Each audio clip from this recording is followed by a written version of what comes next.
Bismillahirrahmanirrahim.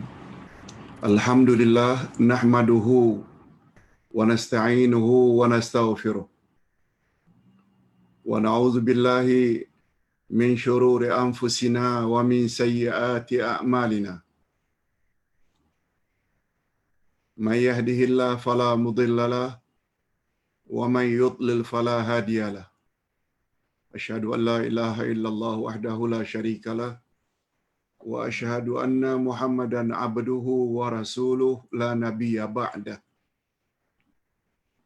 Allahumma salli wa sallim ala nabiyyina Muhammad wa ala alihi wa sahbihi ajma'in, amma ba'd.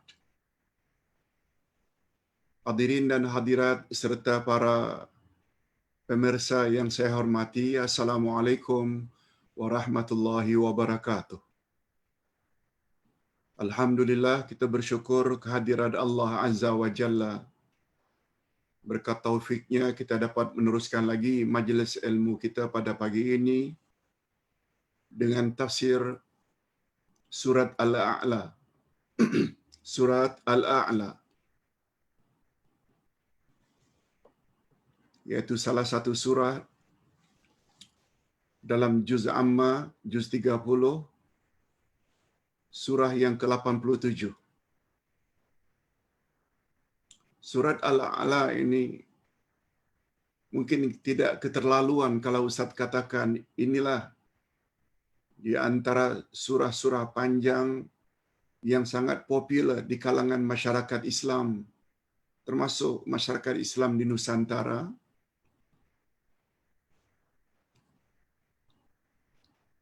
Sebab surah inilah surah yang dianjurkan sangat oleh Nabi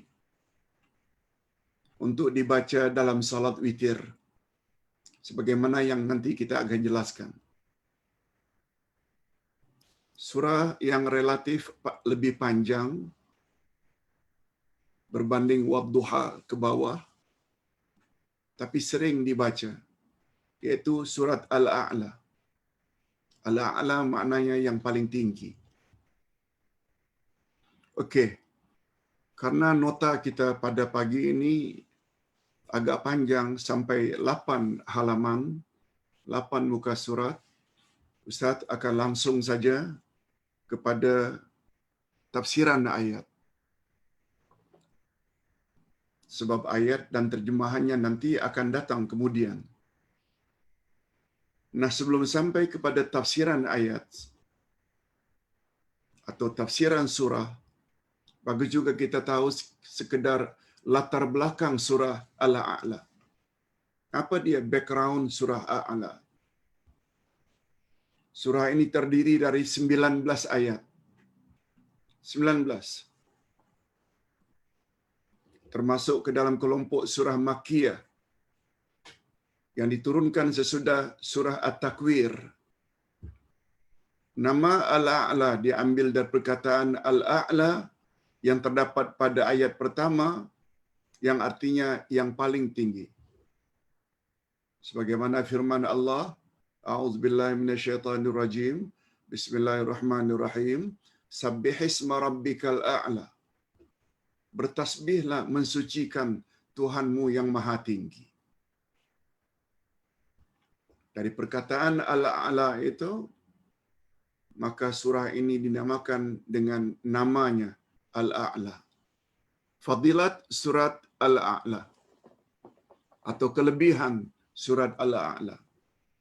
Imam Muslim meriwayatkan dalam kitab Al-Jumu'ah yang diriwayatkan oleh Ashabus Sunan dari Nu'man bin Bashir bahwa Rasulullah sallallahu alaihi wasallam pada salat 2 hari raya, Idul Fitri, Idul Adha, juga salat Jumaat, beliau selalu membaca surat Al-A'la dan surat Al-Ghashiyah. Al-Ghashiyah ni insya-Allah minggu hadapan kita akan bahas, sebab dia betul-betul berurutan. Seperti urutannya Wadduha dengan Alam Nashrah, urutan Alam Nashrah dengan At-Tin, demikianlah antara Al-A'la dengan Al-Ghashiyah berurutan. Termaktub dalam Al-Quran. Adapun dari Siti Aisyah radhiyallahu anha, isteri Rasul, apa kata beliau?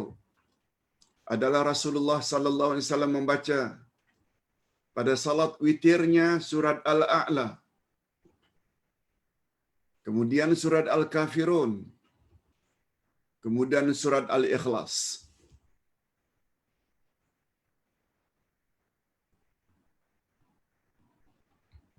Maksudnya jika surat salat witir itu 3 rakaat,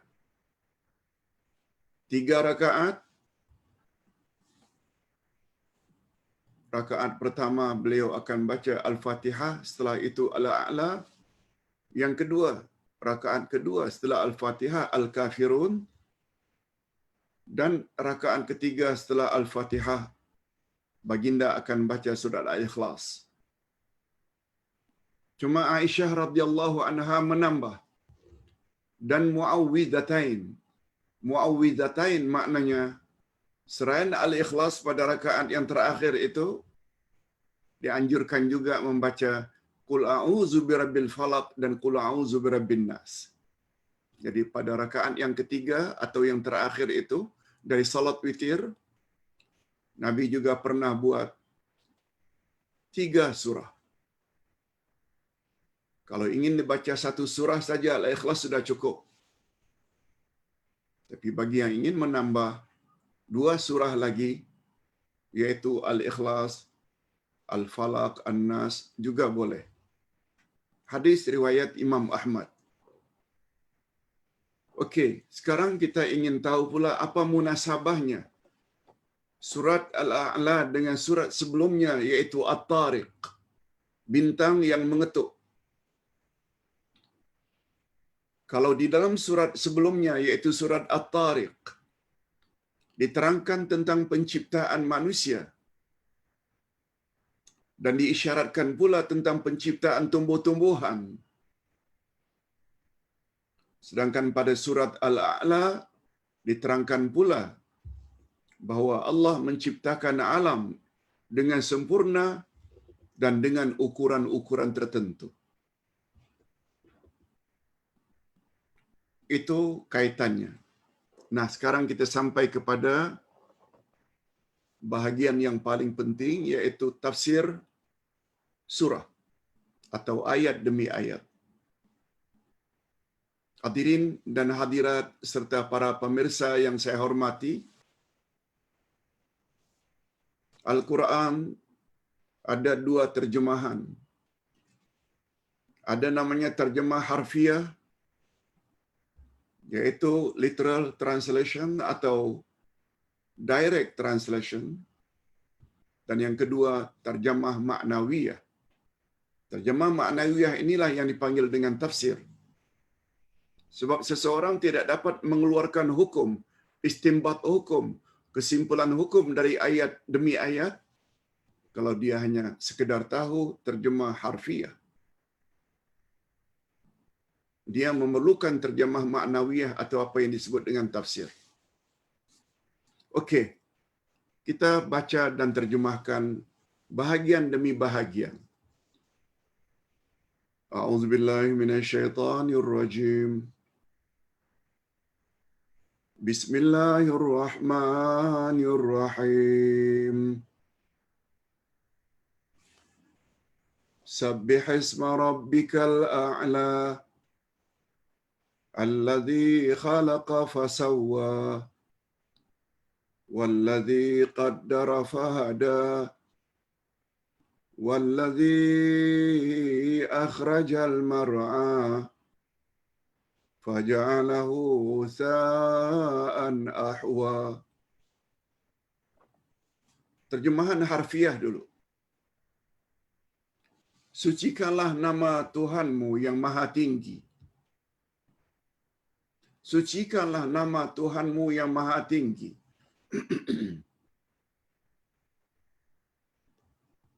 Yang menciptakan dan yang menyempurnakan penciptaannya, dan yang menentukan kadar masing-masing dan memberi petunjuk, dan yang menumbuhkan rumput-rumputan lalu dijadikannya rumput-rumput itu kering kehitam-hitaman.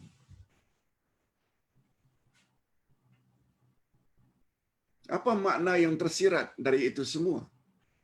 Ada, ini yang namanya tafsir. Pada ayat pertama Allah Subhanahu wa taala menyuruh Nabi Muhammad sallallahu alaihi wasallam agar bertasbih. Fasabbih, maka bertasbihlah kamu hai Muhammad. Bertasbih dengan mensucikan namanya yang maha tinggi. Sabbihisma rabbikal a'la. Sabbihisma rabbikal a'la. Bertasbihlah kamu hai Muhammad dengan menyebut nama Tuhanmu yang maha tinggi. Maha tinggi dari segala sesuatu yang tidak layak, tidak sesuai dengan kebesaran dan keagungan zat dan sifatnya.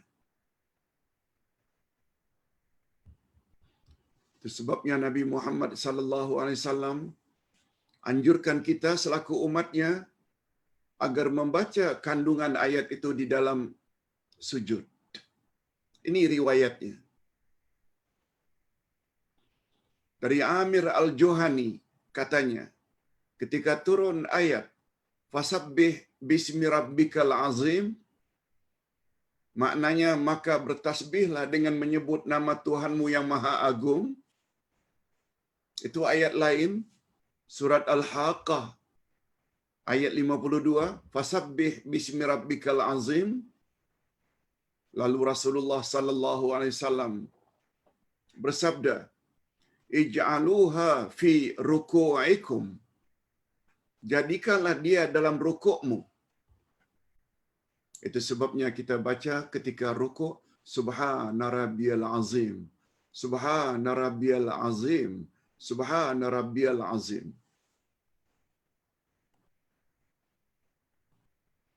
Dan ketika turun surat Al-A'la, yaitu sabbihisma rabbikal a'la, sucikanlah nama Tuhanmu yang maha tinggi. Lalu Rasulullah sallallahu alaihi wasallam bersabda, ij'aluha fi sujudikum. Jadikanlah kandungan ayat ini di dalam sujudmu. Hadis riwayat Abu Dawud, Ibnu Majah, dan sanadnya atau isnadnya sahih. Itu sebabnya sampai hari ini kita dalam rukuk baca subhan rabbiyal azim, boleh tambah wa bihamdi, dan ketika sujud subhan rabbiyal a'la, dan boleh ditambah dengan wa bihamdi. Imam Al-Qurtubi berkata, ini semuanya menunjukkan bahawa nama itu dengan maksud yang dinamakan. Nama itu dengan maksud yang dinamakan. Al-A'la itu adalah nama Allah. Sedangkan sifat yang ada di dalamnya, sifat yang ada di dalamnya pada asalnya Ali, tinggi. Al-A'la maknanya yang maha tinggi. Ini semua menunjukkan bahawa nama itu dengan maksud yang dinamakan. Dalam ilmu tafsir disebut, wa hadza kulluhu yadullu ala annal isma huwal musamma. Terjemahannya macam itu. Nama itu menunjukkan yang dinamakan, yaitu Allah. Al-A'la itu merujuk kepada Allah yang dinamakan. Karena itu mereka tidak mengatakan dalam sujud subhanasmi rabbil a'la. Tak perlu sebut itu isim itu. Subhanasmi rabbiyal a'la. Kita tak sebut begitu. Maha suci nama Tuhanmu yang maha tinggi. Tapi kita membaca subhana rabbiyal a'la. Tak perlu lagi kata-kata isim itu. Maha suci Tuhan yang maha tinggi. Berdasarkan pengajaran yang terdapat di dalam hadis di atas, maka umat Islam membaca Subhana Rabbiyal Azim ketika rukuk, dan kita membaca Subhana Rabbiyal A'la ketika sujud. Sayyidina Ali bin Abi Talib radhiyallahu anhu bila membaca Sabbihisma Rabbiyal A'la. Ustaz ulang. Sayyidina Ali radhiyallahu anhu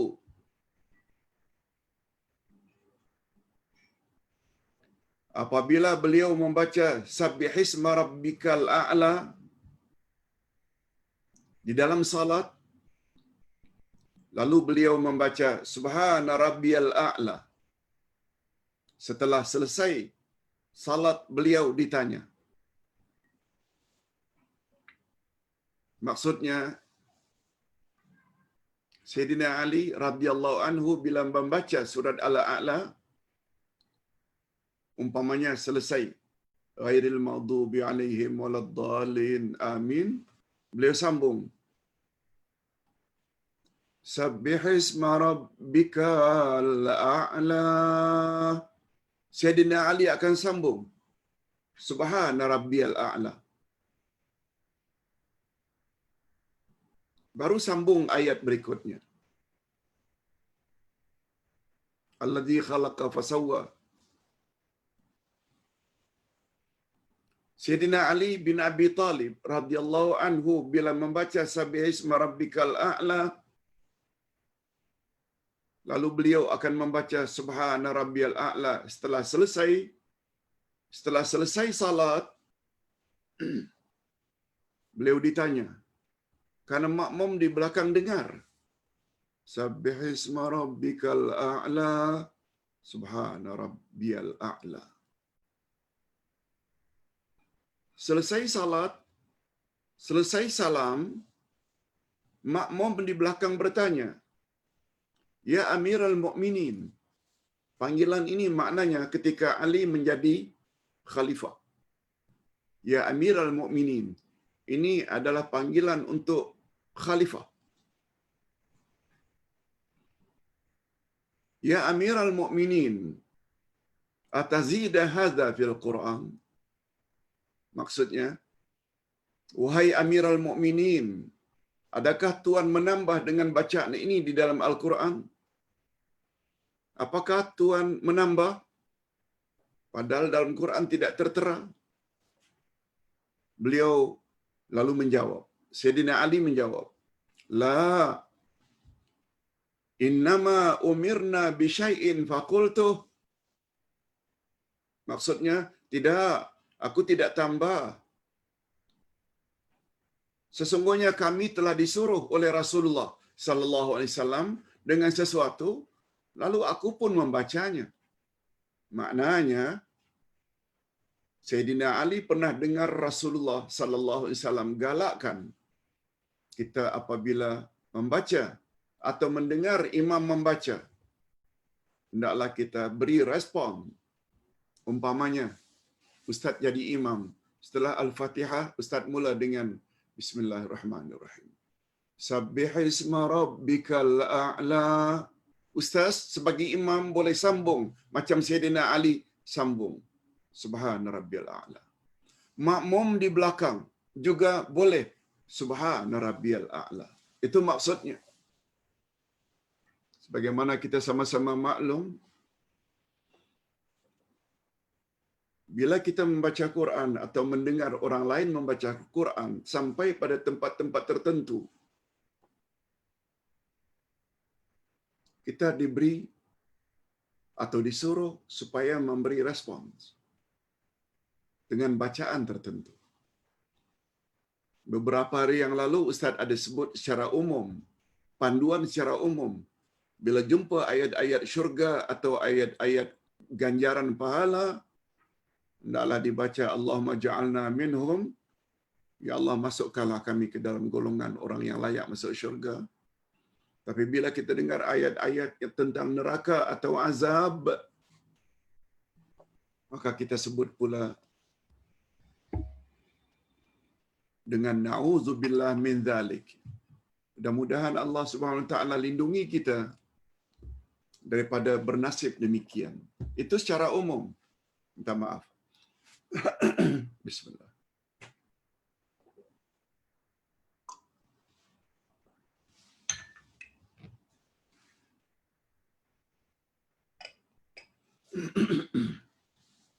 Boleh. Sebagaimana yang biasa kita dengar bila imam membaca ayat terakhir dari surat At-Tin, alaihissallahu biahkamil hakimin. Lalu kita di belakang sambut dengan bala syahidna wa ana ala dzalika minasyahidin dan lain-lain. Ustaz ada sebut ayat-ayat Quran bila kita dengar atau kita baca ayat-ayat tertentu, maka kita digalakkan supaya membaca sesuatu. Ini bukunya. Tertera dalam buku ini beberapa panduan apa yang patut kita respon. Termasuk begitu juga minggu hadapan.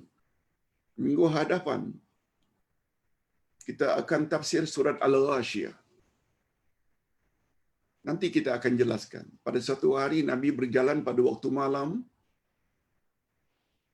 lalu mendengar seorang wanita membaca surat Al-Ghasyiyah. Hal ataka hadithul Ghasyiyah? Nabi jawab, na'am.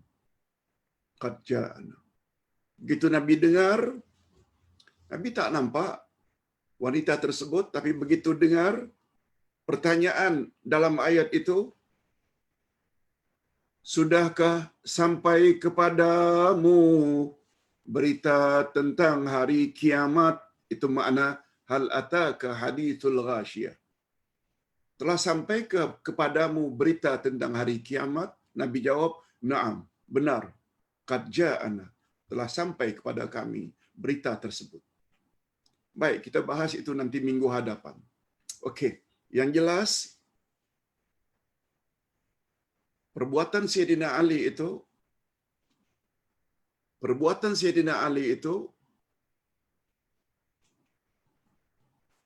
beliau lakukan adalah atas arahan Rasulullah sallallahu alaihi wasallam, dan itu tidak digolong ke dalam menambah-nambah ayat Quran. Sebab Nabi yang suruh. Setelah itu Allah SWT mengikuti namanya yang maha tinggi itu dengan beberapa sifat.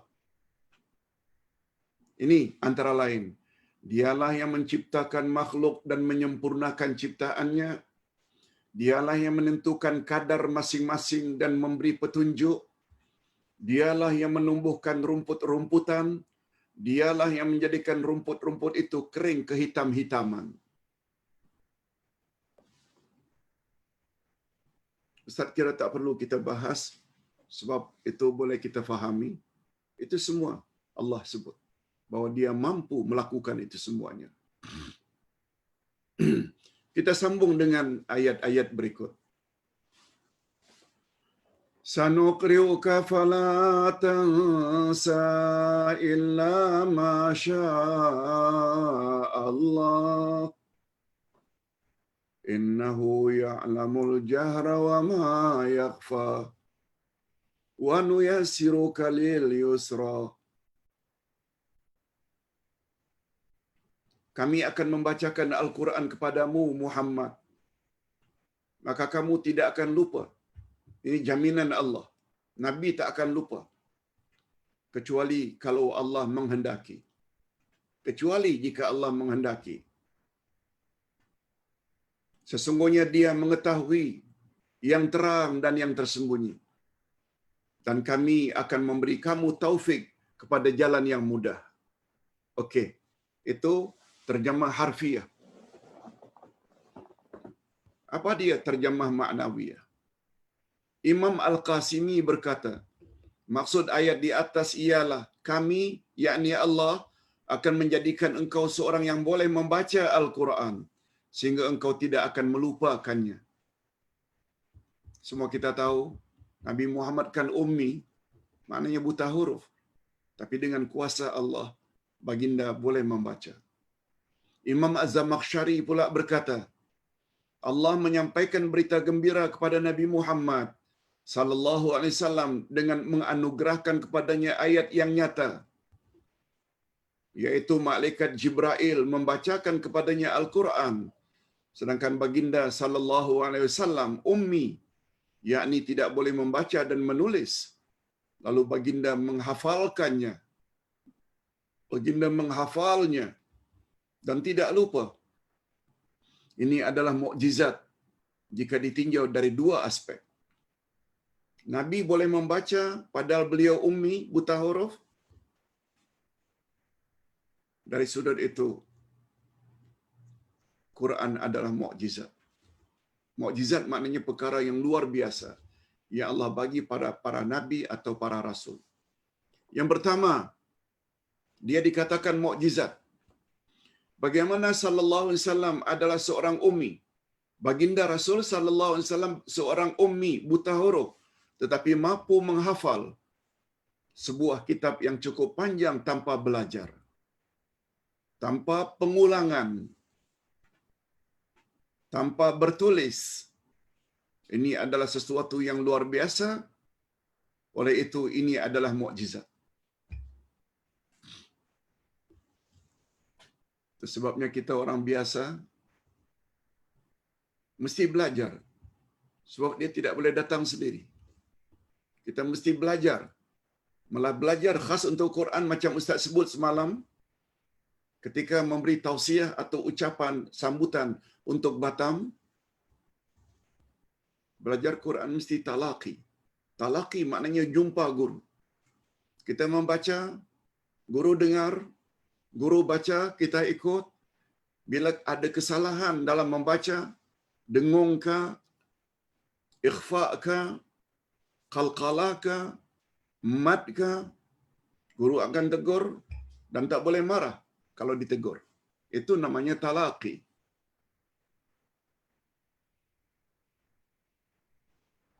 Itu sebabnya ada istilah till meet you again. Orang Arab kata ilal liqa, sampai jumpa lagi. Jadi talaqi liqa itu kita mesti jumpa guru.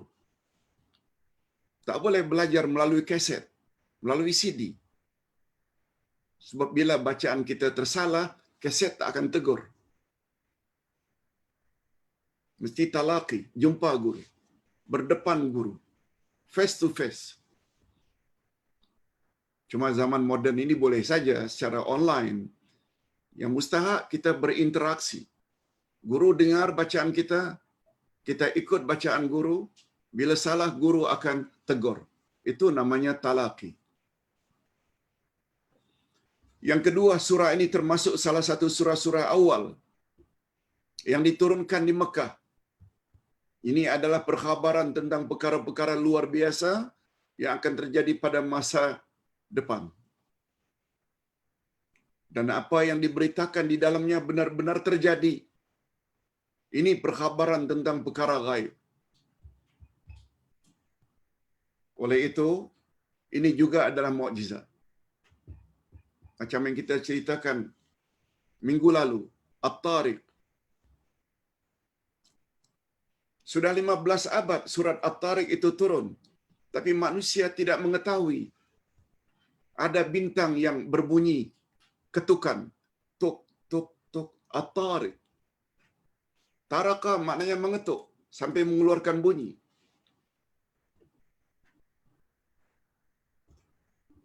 Nah, ketika itu, begitu dapat tahu berita dari astronot Cina menceritakan beliau mendengar ketukan bintang mengetuk di sana, ketika itu kita boleh bercakap sadaqallahul azim. Sungguh benar Allah yang Maha Agung. Dia bukan bacaan setiap selesai baca Quran baca sadaqallah. Itu tak pernah disuruh oleh Nabi. Tapi bila kita dapat berita apa yang ada dalam Quran menjadi realiti, ketika itu kita cakap sadaqallahul azim. Atau paling kurang sadaqallah. Sungguh benar Allah Azza wa Jalla. Sebab apa? Quran mukjizat. Imam Mujahid dan Al-Kalibi berkata, di antara sebab mengapa ayat ini diturunkan ialah karena sikap Nabi Muhammad sallallahu alaihi wasallam yang membaca cepat dan terburu-buru ketika Jibril menyampaikan wahyu kepadanya. Karena baginda bimbang terlupa. Lalu turunlah ayat ini untuk menenteramkan hati baginda dan menjamin baginda tidak akan lupa terhadap Al-Quran. Ini jaminan daripada Allah. Sanuqri'uka fala tansa. Kami akan baca kepada engkau Al-Quran ini dan engkau tidak akan lupa.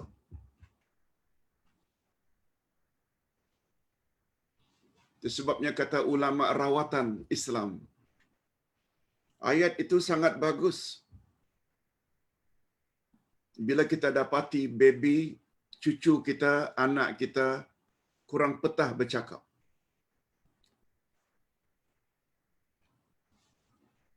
Masukkan tangan atau ibu jari kita yang bersih tentunya, masukkan dan letakkan di lidah baby atau kanak-kanak umur 4 tahun, 5 tahun tapi tidak lancar ucapannya. Letakkan jari telunjuk di lidah anak yang sedang menganga, baca sanuqri'uka fala tansa. Sanuqri'uka fala tansa. Sanuqri'uka fala tansa. Ini telah diamalkan oleh ulama-ulama, pakar rawatan Islam di Timur Tengah. Ada videonya. Alhamdulillah, dengan izin Allah. Dengan izin Allah. Itu hanya usaha saja. Dan ayat yang dibaca itu ayat itu. Sanuqri'uka fala tansa. Kan Ustaz pernah baca pada cucu-cucu, kalau terlambat bercakap, baca macam itu. Semua ibu-ibu dan bapa-bapa boleh buat sendiri. Tak boleh buat sendiri. Tak perlu kita minta orang lain buat. Sebabnya Ustaz sedang menyelesaikan satu buku Ustaz.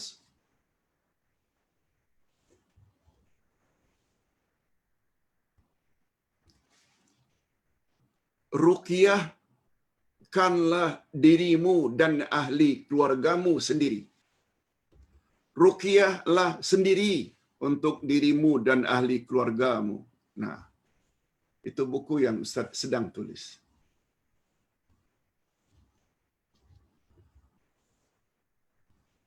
Mengapa kita mesti pergi ke Bomo untuk ruqyah? Besar kemungkinan akidah kita lebih baik daripada akidah Bomo. Sebab pengkabulan itu ada kaitannya dengan akidah. Baik akidahnya, insya-Allah apa yang dia cakap akan dikabulkan oleh Allah. Jangan lupa, sanuqri'uka fala tansa. Itu saja. Semua kita hafal.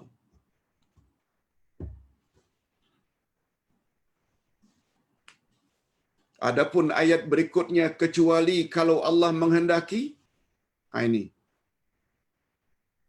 Kami bacakan pada engkau, hai Muhammad, Al-Quran ini dan engkau tidak akan lupa, kecuali jika Allah berkehendak.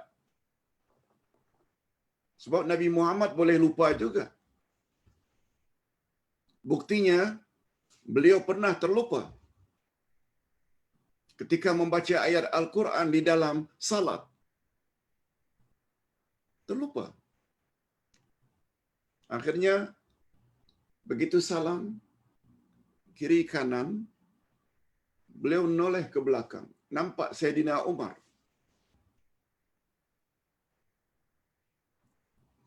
Apa kata Nabi, wahai Umar, mengapa engkau tidak ingatkan ayat yang aku tadi terlupa baca? Mengapa engkau tidak ingatkan? Umar pun serba salah. Sebab ketika itu tidak ada syariat sujud sahwi lagi. Nah, sempena lupanya baginda membaca ayat itu, maka muncullah syariat sujud sahwi. Sebagaimana dijelaskan pada bahagian berikutnya.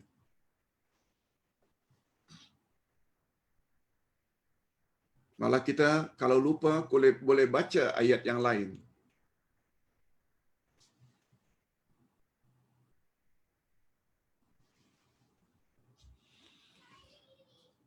Adapun ayat berikutnya, kecuali kalau Allah menghendaki, menurut As-Sa'di, dengan pengecualian itu bermakna baginda sallallahu alaihi wasallam juga boleh terlupa jika Allah menghendaki demi kemaslahatan umat dan hikmah yang mendalam. Diriwayatkan bahwa baginda Rasul sallallahu alaihi wasallam pernah terlupa membaca ayat Al-Quran dalam salatnya, sehingga baginda diingatkan oleh salah seorang makmumnya, mengingatkannya. Hakikat ini tertera di dalam hadis-hadis yang sahih, yang antara lain an Aisyah radhiyallahu anha anna Nabiy sallallahu alaihi wasallam qala rahimallahu fulanan laqad dzakkarani kadza wa kadza ayatan kuntu asqattuhunna wa yurgha ansaituhunna, rawahul Bukhari. Sabda Nabi, hadis sahih dari Aisyah radhiyallahu anha bahwa Nabi sallallahu alaihi wasallam bersabda, semoga Allah mencucuri rahmat ke atas si fulan, yaitu salah seorang makmum yang telah mengingati aku ayat-ayat ketika itu aku tertinggal membacanya. Nabi terlangkau, lalu diingat oleh sahabat di belakang. Dan diriwayatkan dalam riwayat yang lain pula, yang aku terlupa membacanya. Hadis riwayat Imam Bukhari. Nabi sanjung dan Nabi puji sahabat yang menegurnya. Hadis yang lain, Ani bin Mas'udin radhiyallahu anhu anna Nabiy sallallahu alaihi wasallam qala, innama ana basyarum mislukum ansa kama tansaun fa idza nasitu fadzakkiruni, rawahul Bukhari wa Muslim. Daripada Ibnu Mas'ud radhiyallahu anhu bahwa Nabi sallallahu alaihi wasallam bersabda, sesungguhnya aku adalah manusia biasa seperti kamu. Aku terlupa juga sebagaimana kamu juga terlupa.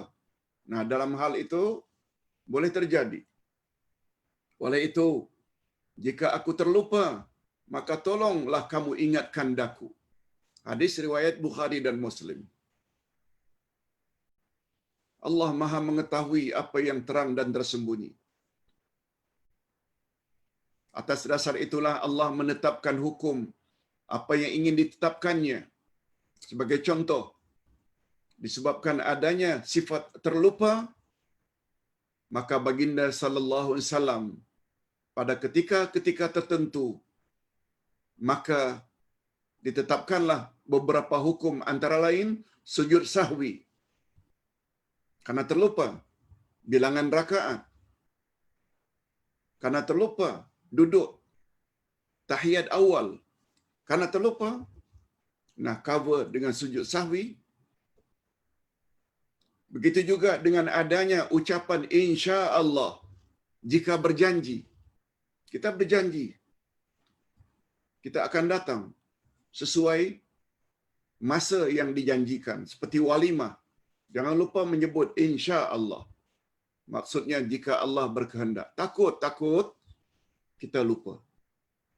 Okey. Selanjutnya Allah berjanji akan memberi taufik ke jalan yang mudah.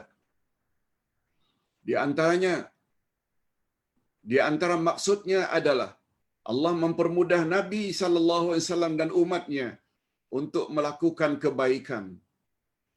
sama ada dalam bentuk perbuatan atau ucapan, dipermudahkannya segala urusan agama dan dunia. Tidak ada syariat yang ditetapkan oleh Nabi sallallahu alaihi wasallam dan umatnya melainkan yang termudah dan tidak ada yang menyusahkan.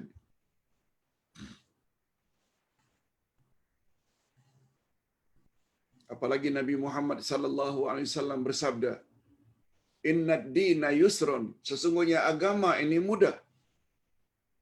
Allah menyebut beberapa kali dalam Al-Quran, "Yuridullahu bikumul yusra wala yuridu bikumul asr." Allah menginginkan kemudahan untukmu dan Allah tidak menginginkan kamu bersusah payah.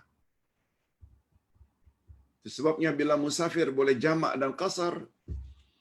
Sebab itu bila dalam keadaan sakit tidak boleh berdiri, boleh salat duduk. Tak mampu salat duduk, boleh salat baring. Tidak ada air untuk uduk, boleh tayamum.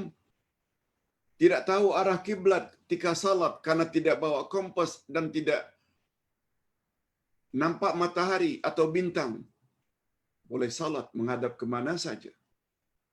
Itu maknanya Islam itu mudah.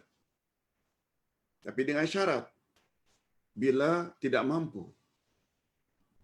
Ini yang dimaksudkan oleh ayat la yukallifullahu nafsan illa wus'aha.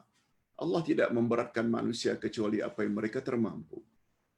Okey, kita teruskan dengan ayat berikut.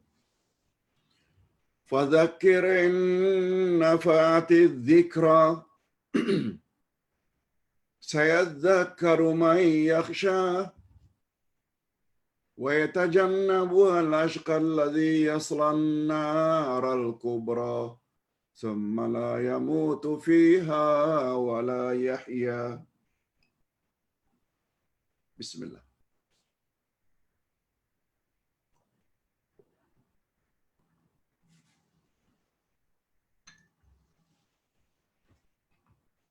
Terjemahan ayat.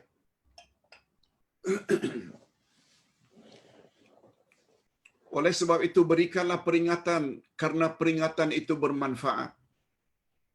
Orang yang takut kepada Allah akan mendapat pelajaran.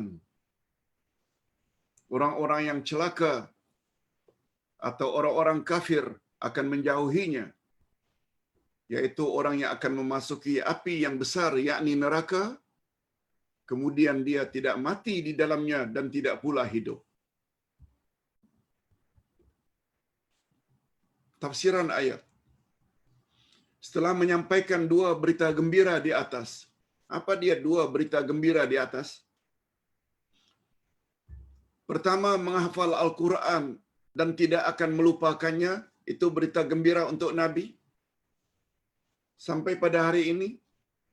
Itu sebabnya kita buat markaz atau Masjid Tahfiz Al-Quran Fatimah Az-Zahra. Karena menghafal Quran bukan sesuatu yang susah. Jika Allah berkehendak. Yang kedua, mempermudah syariat yang dibawanya. Maka selanjutnya Allah SWT menyuruh nabinya sallallahu alaihi wasallam agar memberi peringatan kepada umat manusia dengan perkara yang berguna untuk agama dan dunia mereka serta menyeru mereka kepada kebenaran. Ini tugas Nabi. Sampaikan kebenaran yang akan menjamin kebahagiaan mereka dunia akhirat. Sama ada dalam aspek dunia atau agama. Baginda Rasul sallallahu alaihi wasallam disuruhnya agar menerangkan bahwa siapa di antara mereka yang mendapat pelajaran, yakni orang-orang yang ada perasaan takut kepada Allah, dan siapa pula yang berpaling daripadanya, yakni orang-orang yang gemar melakukan maksiat, dan selanjutnya mereka dilempar ke dalam api neraka. Na'udzubillah min zalik.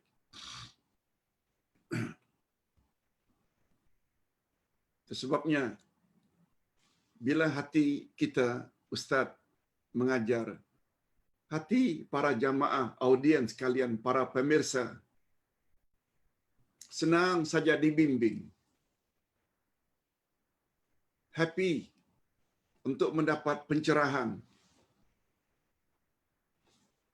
Itu satu pertanda baik bahwa Allah Subhanahu wa taala ingin jadikan kita orang yang baik-baik.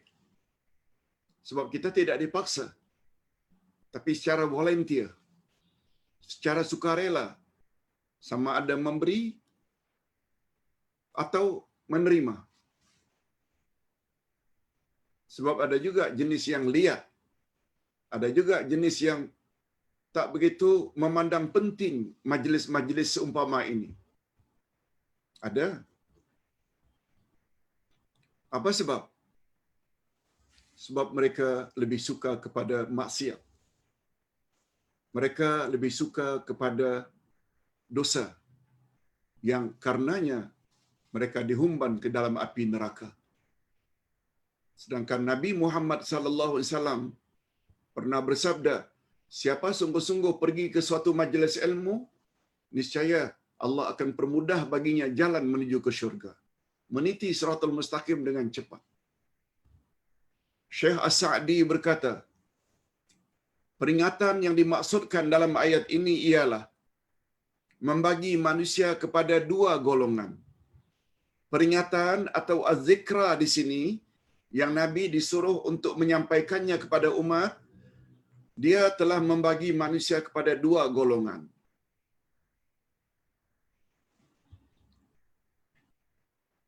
Golongan yang pertama adalah golongan yang dipanggil dengan muntafi'un. Muntafi'un maknanya orang yang mau mengambil manfaat.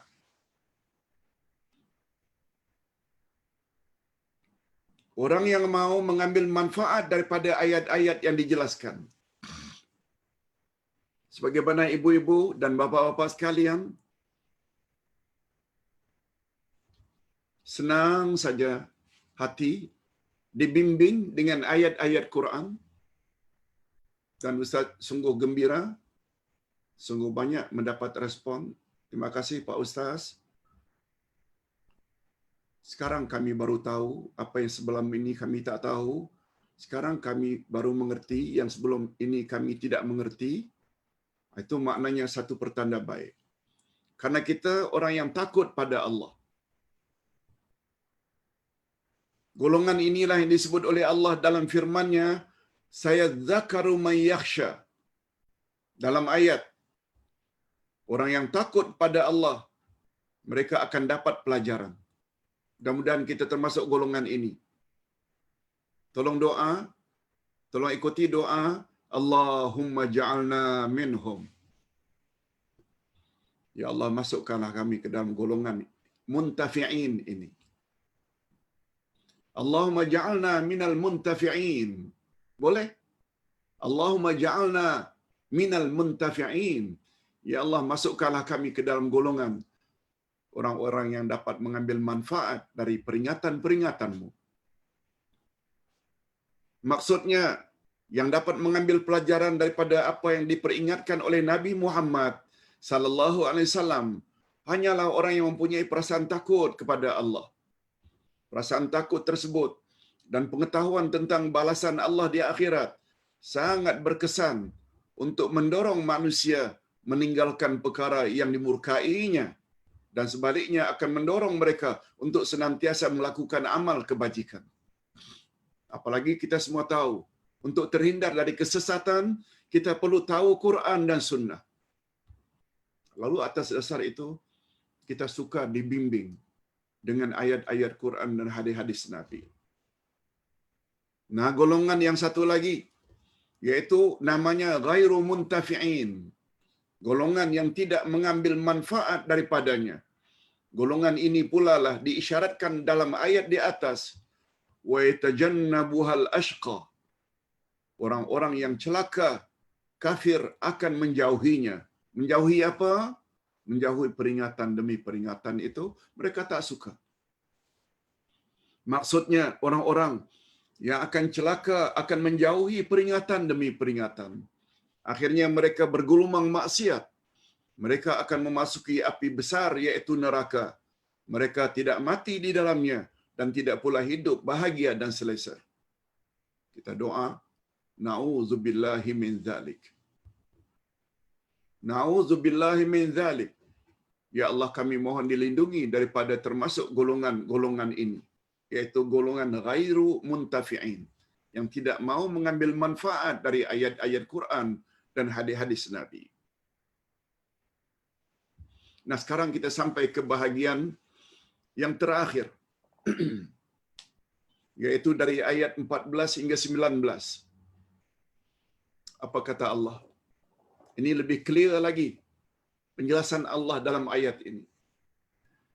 Qad aflaha man tazakka wa dzakara isma rabbih fasalla bal tu'thirunal hayatad dunya wal akhiratu khairun wa abqa. Inna hadza lafi suhufil ula suhufi Ibrahim wa Musa. Sesungguhnya beruntunglah orang-orang yang membersihkan diri dengan beriman. Allahumma ja'alna minhum. Dan dia ingat nama Tuhannya lalu dia salat. Tetapi kamu orang-orang kafir memilih kehidupan duniawi, sedang kehidupan akhirat adalah lebih baik dan lebih kekal.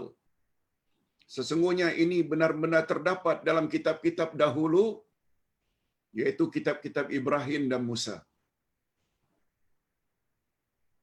Kita tafsirkan. Imam Ibnu Katsir berkata, maksud ayat di atas ialah, beruntunglah orang-orang yang membersihkan dirinya dari segala sifat-sifat yang tercela, mengikuti apa yang diturunkan oleh Allah kepada Rasul-Nya. Berbahagialah, beruntunglah orang demikian. Ingat selalu kepada Tuhannya, serta mendirikan salat dalam waktunya semata-mata mengharap keredaan Allah, mentaati suruhannya, dan melaksanakan syariatnya. Adapun yang dimaksudkan dengan wa dzakara isma rabbih fasalla, orang yang punya perasaan yang takut pada Allah itu, dia ingat akan nama Tuhannya lalu dia salat. Bukan ingat sekedar ingat saja, tapi dia ikuti dengan salat. Mengambil berat dan memelihara salat wajib 5 waktu. Ambil berat. Demikianlah diriwayatkan daripada Jabir bin Abdullah dan Ibnu Abbas radhiyallahu anhuma. Syekh Abu Bakar Al-Jazairi berkata, yang dimaksudkan dengan wa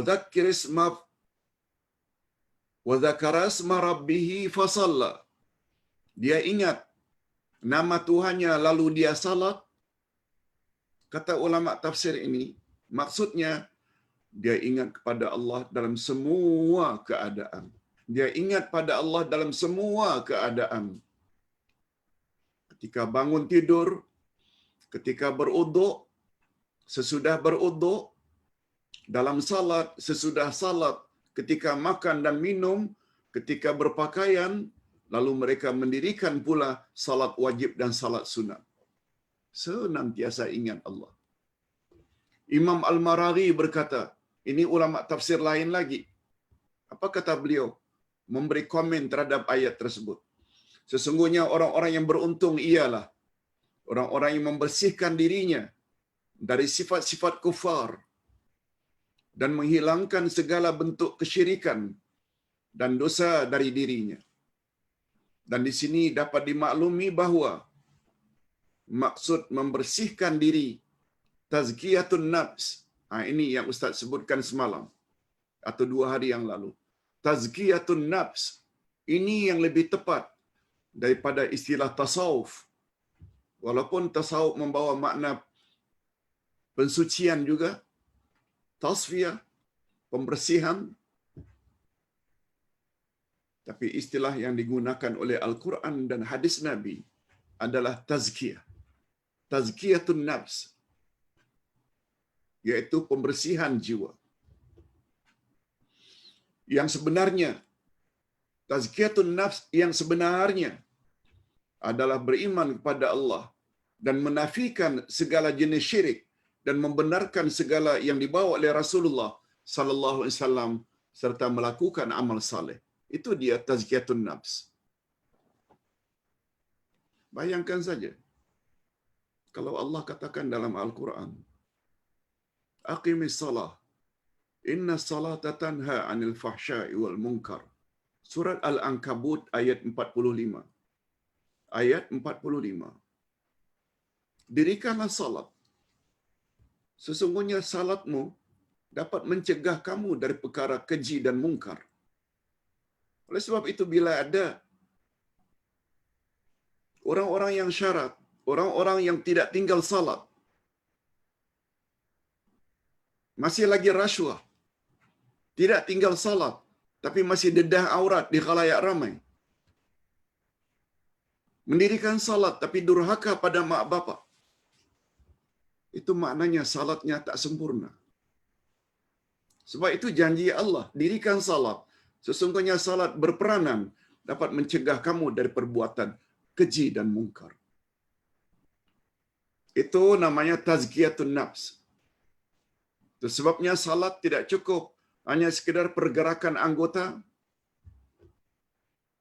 tapi dia juga perlu kepada khusyuk. Itu sebabnya ada qaul, ada namanya rukun qalbi, ada rukun qauli, ada rukun fi'li. Nanti kita akan jelaskan insya-Allah. Selanjutnya Allah Subhanahu wa taala menegur sifat manusia yang lebih mengutamakan dan mementingkan dunia daripada akhirat. Itu sebabnya Allah kata bal tu'thirunal hayatad dunya. Tetapi kamu lebih mementingkan dunia daripada akhirat. Ini adalah tabiat semua manusia kecuali mereka yang selalu ingat kepada Allah. Kesenangan di dunia hanya sementara dan akan berakhir. Sedangkan kesenangan akhirat kekal abadi. Manusia yang berakal akan mengutamakan sesuatu yang kekal daripada sesuatu yang akan musnah. Orang yang berakal, dia akan lebih mengutamakan sesuatu yang kekal daripada yang sementara. Ciri-ciri orang yang berakal macam itu.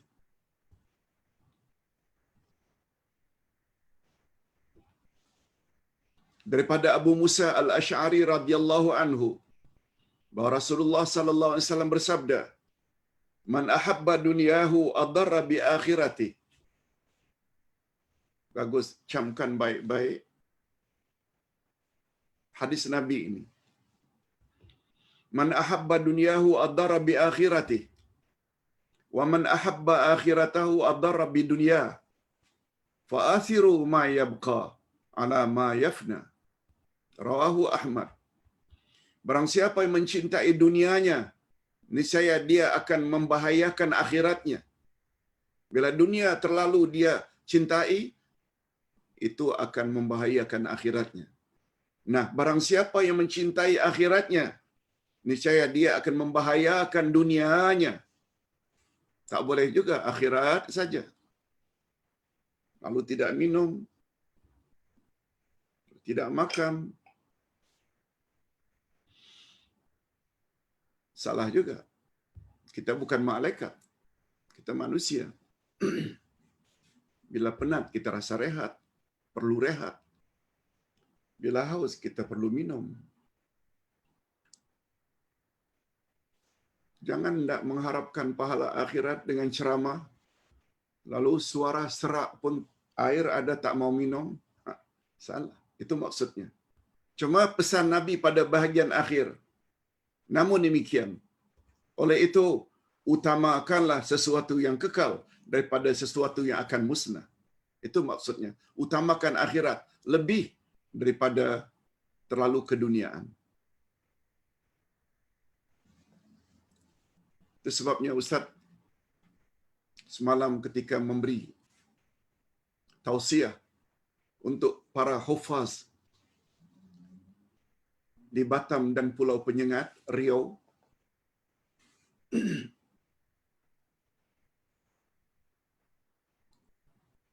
Sangat galakkan mereka membaca Al-Quran. Beruntung orang baca Quran. Ustaz bawakan ayat 57 dan 58 dari surat Yunus. Sekalian manusia, telah datang kepadamu nasihat dari Tuhanmu. Ya ayuhan nas, qad ja'atkum mau'izatum mir rabbikum. Allah dah beritahu dah bahwa dia telah memberi atau mendatangkan, menurunkan nasihat dari dia, yaitu Al-Quran. Bukan hanya nasihat, wa shifa'ul lima fis sudur, yaitu penawar atau obat apa yang ada dalam hati. Hasad, dengki, ria, ujub, takabur, syirik, itu semua penyakit-penyakit yang sangat berbahaya. Wahudan, Quran juga petunjuk. Warahmatun, dia juga adalah rahmat atau kasih sayang Allah. Tapi untuk siapa? Lil mu'minin, untuk orang-orang yang beriman. Kemudian Nabi disuruh oleh Allah agar menyampaikan kepada umat pada ayat berikutnya, qul bifadlillahi wa birahmatih. Katakan hai Muhammad, dengan kurnia Allah itu, yakni Quran, wa birahmatih, dan kecenderungan hati suka, cinta mempelajari Al-Quran, membaca Al-Quran, falyafrahu, hendaklah mereka bergembira. Gembira di sini ini adalah arahan dari Allah. Oleh sebab itu bila kita faham Quran, suka Quran, bagi kita yang memiliki Quran dan suka pula mempelajarinya, kita wajar gembira. Wajar gembira.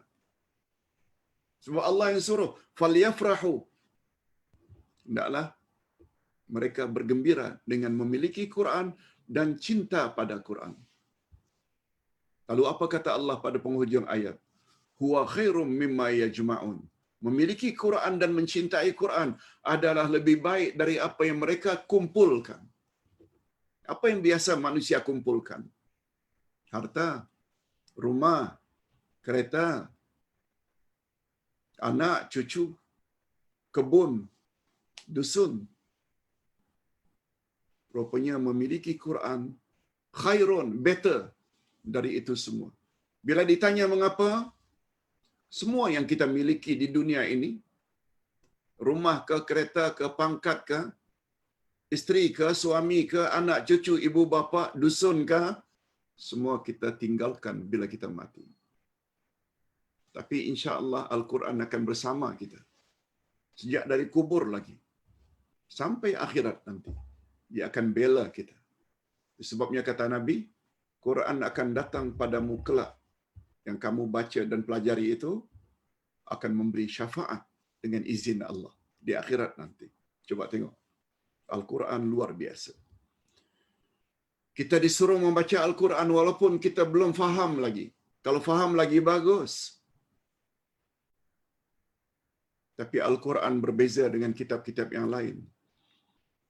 Bila kita baca saja, dah dapat pahala dah.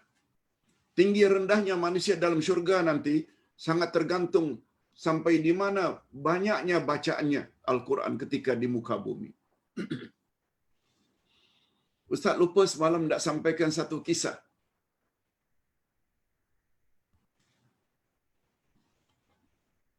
Cantik kisah ini. Bagus kalau Ustaz sebutkan di sini. Seorang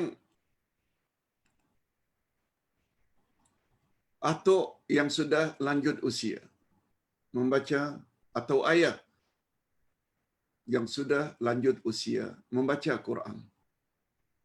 Membaca Quran. Lalu bacaan ayah atau atuknya ini dilihat oleh cucunya. Mungkin umur 7 tahun, 8 tahun, 10 tahun, cucu. Atau ayah, apa yang ayah baca tu Baca Al-Quran cu. Lalu si cucu pun ikut membaca Al-Quran. Walaupun terbeta-beta, tersangka-sangka, dia coba ikut. Lalu timbul hasrat dari cucu bertanya kepada atuk atau ayahnya, apa maknanya atuk yang atuk baca? Atuk faham ke dengan apa yang atuk baca itu? Atuknya atau ayahnya jawab, atuk tak faham. Pertanyaan cucu berikutnya, kalau tak faham, untuk apa atuk baca? Kalau tak faham, untuk apa atuk atau ayah baca?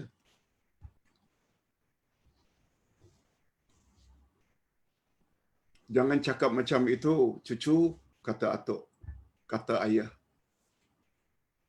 Ini kitab Allah, ini kalam Allah. Iya, walaupun kalam Allah, kalau kita baca, kita tak faham untuk apa? Apa gunanya, Tok? Lalu dalam kisah tersebut dikatakan, ayah atau atuk yang bijak itu suruh cucunya ambil sebuah bakul bekas mengangkat arang, bekas mengangkat barang-barang yang kotor, tapi kosong. Cucu, tolong atuk, apa Tok?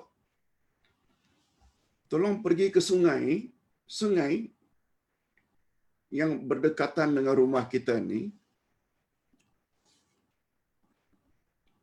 bawa bakul, ambilkan air sungai, bawa ke datuk. Bawa bakul yang berlubang-lubang itu, pergi ke sungai, bawa air sungai ke atuk. Lalu cucu yang taat dan patuh itu langsung ke sungai. Karena patuh dengan arahan atuk atau ayah, sampai atuk tak ada air. Yalah, macam mana air tak tertampung karena jatuh. Atuk atau ayah suruh sekali lagi. Lagi-lagi seperti itu. Sampai pada atuk tak ada air. Atuk suruh ulang kali yang ketiga. Ulang lagi, cucu. Dapat insya-Allah. Cucu pun percaya. Dia lalu ke sungai. Lalu bawa keranjang atau bakul yang kosong. Alah, atuk suruh bawa air. Mana boleh bawa air macam ini?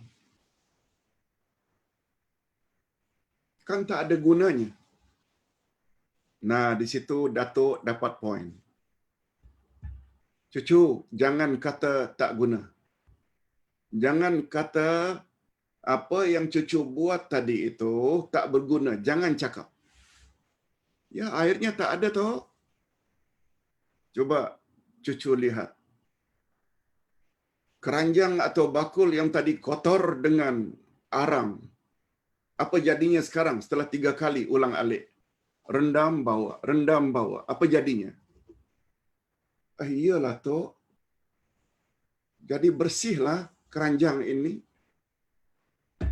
Nah, itulah faedahnya. Kita baca Quran. Walau tak faham, dia dapat membersihkan jiwa kita. Sebab yang kita baca itu adalah kalam Allah. Allahu Akbar. Jangan kata baca tak faham Quran itu tak ada guna. Jangan. Apalagi Rasulullah bersabda, aku tidak katakan alif lam itu satu huruf. Lam satu huruf, pahalanya 10. mim satu huruf, alif satu huruf 10, lam 10, mim 10. Itu saja dah dapat 30. Padahal alif lam itu kita tak mampu mengetahui maknanya sebab dia termasuk ayat mutasyabihat. Ayat mutasyabihat alif lam mim kaf ha yang ain sad alif lam ra, dia adalah ayat mutasyabihat yang kita hanya disuruh katakan saja wallahu a'lam. Allah yang lebih tahu maknanya, kita tak tahu. Itu saja dah 30. Jangan kata baca Quran yang kita tak faham maknanya tak ada guna. Salah. Macam bakul tadi jadi bersih. Sebersih-bersihnya.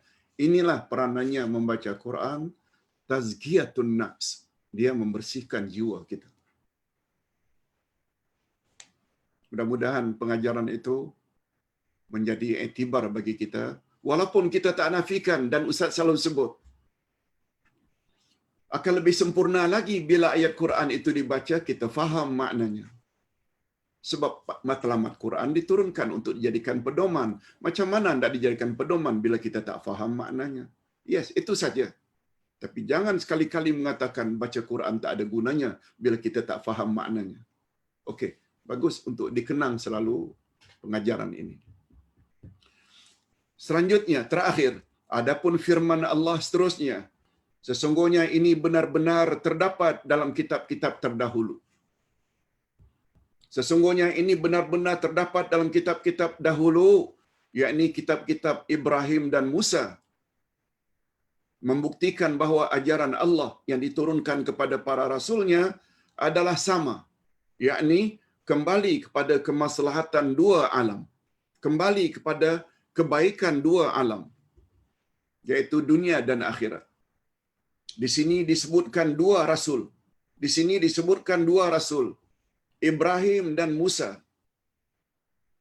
Oleh itu, bagi mereka yang beriman kepada Ibrahim dan Musa, hendaklah beriman kepada Nabi Muhammad sallallahu alaihi wasallam, karena pada hakikatnya kandungan utama semua ajaran mereka adalah sama, walaupun ada perbezaan hanya pada syariat sahaja. Ustaz kira cukup sampai di sini dulu. Lebih kurang 1 jam 10 minit kita telah bincang, beri pencerahan tentang surat Al-A'la. Segala yang baik-baik Ustaz Allah ilhamkan pada Ustaz. Itu kerjanya Allah. Dan bila terdapat salah silap atau kekasaran bahasa, itu dari kekurangan Ustaz sendiri. Wabillahi taufiq wal hidayah. Wassalamualaikum warahmatullahi wabarakatuh. Nah,